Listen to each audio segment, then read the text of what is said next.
So I'm the Senior Vice President of Membership at Okay. the Printing United Alliance.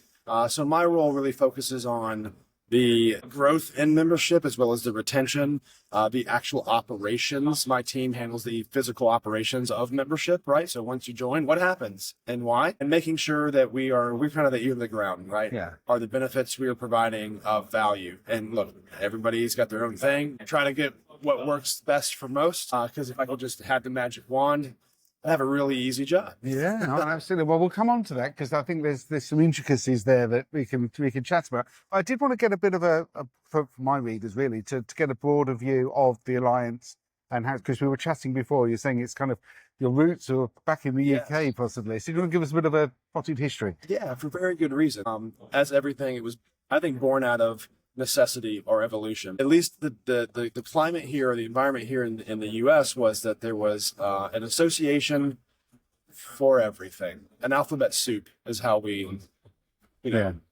lovingly refer to it. Too many associations based on an old model, right? Where you had to get together. You needed that local connection and national connection to stay attached to the industry and know what was going on. Well, the internet exists. That's not necessary anymore. Yeah. So we had to rethink, what is it that we're offering, right? What is needed? One, in the U.S., it's definitely representation. Printing was declassified as a major industry. It's fragmented, so you can't get a clear picture of the impact, which makes influence on regulatory efforts and legislation much more difficult. So that is a primary mission, right, is to reunify the industry. But the way in which it was born was the recognition that things are changing, right? This idea of convergence theory, right? Where you take similar technologies in close proximity, reduces ideation times across the board. Firm believer in that's the precipice of what it was born on. So it started with SGIA, which was the Specialty Graphics Imaging Association, which served primarily the wide format, the traditional wide format screen printing. Yeah. And then of course, like the apparel side of screen printing, which over time, obviously with the rise of digital, that shifted right to the apparel side, became more screen printing, and there was more digital on the wide format side. And then to connect the big tent, we merged with the national chapter of what represented the commercial side of the industry, which was Printing Industries of America. And then to add the certification and the standard side, we merged with Idea Alliance, which was G7, G7 Plus. Now we're rolling. Now we're building something. Then we acquired the NAPCO media brands, right? And it came in and really was a merger of equals there too. They're the voice of the industry and we're the safeguards, right? So that comes together. And then even further, we've merged with the Distributors and the Resellers Association, what was Brand Chain. And now we have a much bigger tent where everyone's under the same roof. Okay. So it's some of the parts thing here, isn't it? So you've got members across all of those organizations. Yes. By coming together, what does that give the industry as a whole? I think a load of opportunity and just a reflection of where the industry is going, right? Like today, it's not uncommon, right? In fact, it's becoming more and more common that people are selling things to their customers they're not making.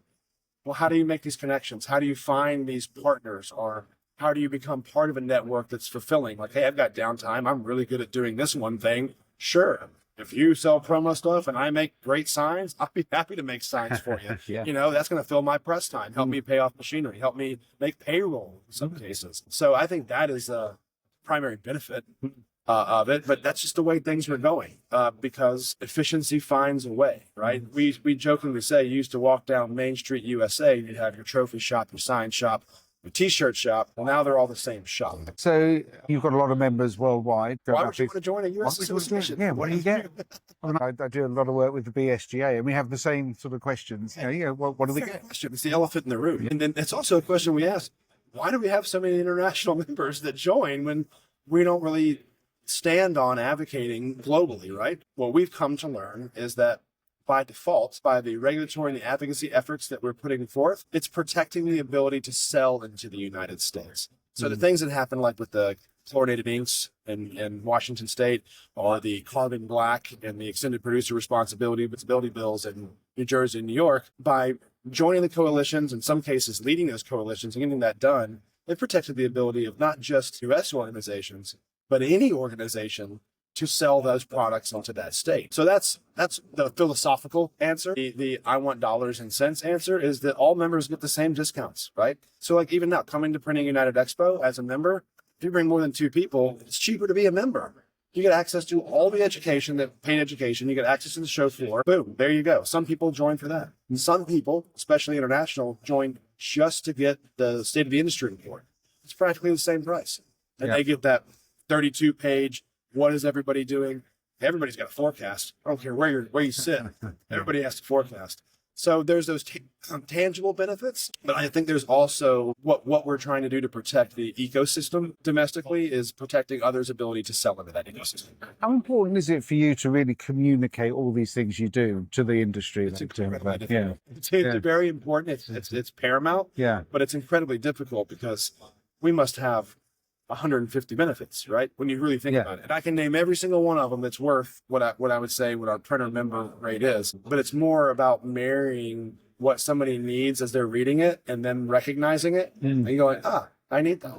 And if they are domestic and they're like, oh, OSHA showed up. Oh no, who do I call? Well, you call Gary Jones. I have this human resources problem. Who do you call? You call one of our subject matter experts before you run the till with your employment attorney. So it's about, I usually start the conversation when people say, what are your benefits? I turn it and go, what keeps you up at night? Yeah, I mean, I think that's important, isn't it? Because you don't want, if people are starting to say, well, what do I get out of it? You've got a problem. You want people to tell other people, well, this is what, I have this problem. I spoke to these guys and this is what they've done. That's the conversation that has had. And that's why an event like this is great, where people come together to have those conversations. When we sit down, we find that when we sit down, like at the summits that we do, or even the expo, and we have a 5-minute conversation, the vast majority of the time people leave going, I didn't know you did that. And they join. Yeah. We want advocates, not just members. We want people who are also going to spread the word about their community. It's not ours, it's theirs, right?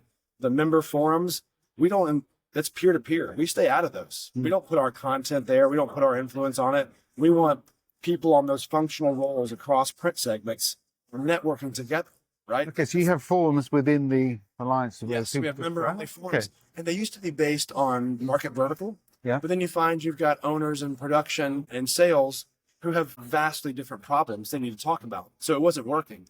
So we flipped it to be in line with what we preach. Owners and CEOs, human resources, environmental health and safety, distributors and resellers, education student. We try to make it across market segments, and we've seen the activity go up. Oh, it's such a broad industry, isn't it? Yeah. What's your background? Are you from the association membership background, or are you a print person? Not at all. No, neither of the above. Slightly adjacent, I would say. So I spent my career, 20 years, funny enough, literally in this very building. Really? Doing the trade shows professionally. I produced trade shows professionally. Came to oversee a portfolio of apparel-related events. And then as the Alliance was forming, had an opportunity to come and reconnect with that community here. Myself and some others, even competitors, we all saw what was happening and thought, this is the way, right? To quote the Mandalorian, this is the way. And from there, I helped, in a year, our team helped. I think we successfully reconnected with that community. But they quickly said, we have an opportunity to lead out the membership.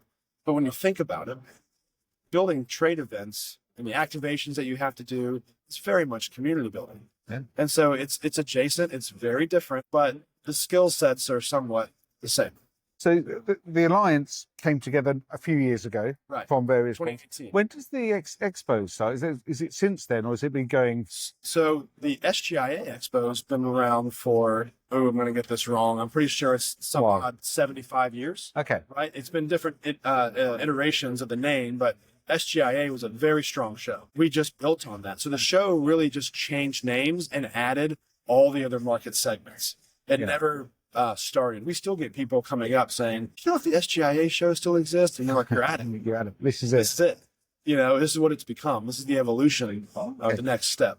Did you say a fairly good percentage of your members get along to the conference? I think it varies, east and west. Big old country. We go to the middle, and so we say west. It's really like the middle of the country. Vegas isn't quite all the way to the west.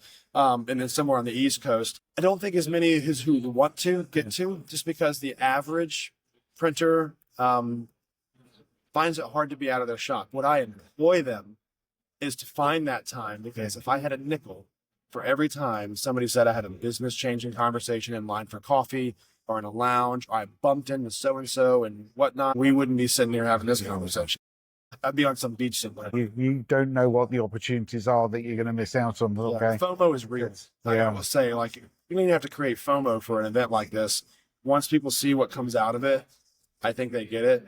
I think people come when they have a specific need. It's part of a cycle, right? Yeah. In the buying cycle. Hey, I've thought of this. I've looked at this. I've talked to so-and-so. Now I want to go see it. You know, there's steps in the buying cycle that can produce that. And then we have people who come religiously. Yeah.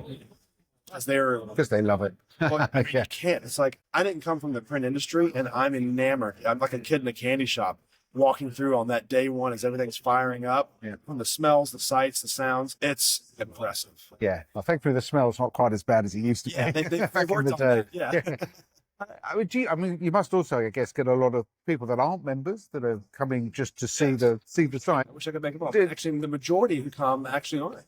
So how do you encourage people to join when they're here? We try everything we can, right? From the registration process to the attendee updates to what we've built on the floor as the physical representation of our benefits. Like our booth on the floor has our iLearning demo wall. It has a kiosk with our government affairs team. It has a kiosk with our, sustainability or color management or whatever it might be. Our membership team is there to answer any questions. We wanted the booth to be that tangible representation of the pillars that we stand on. Brilliant. Thank you so much. Really enjoyed it.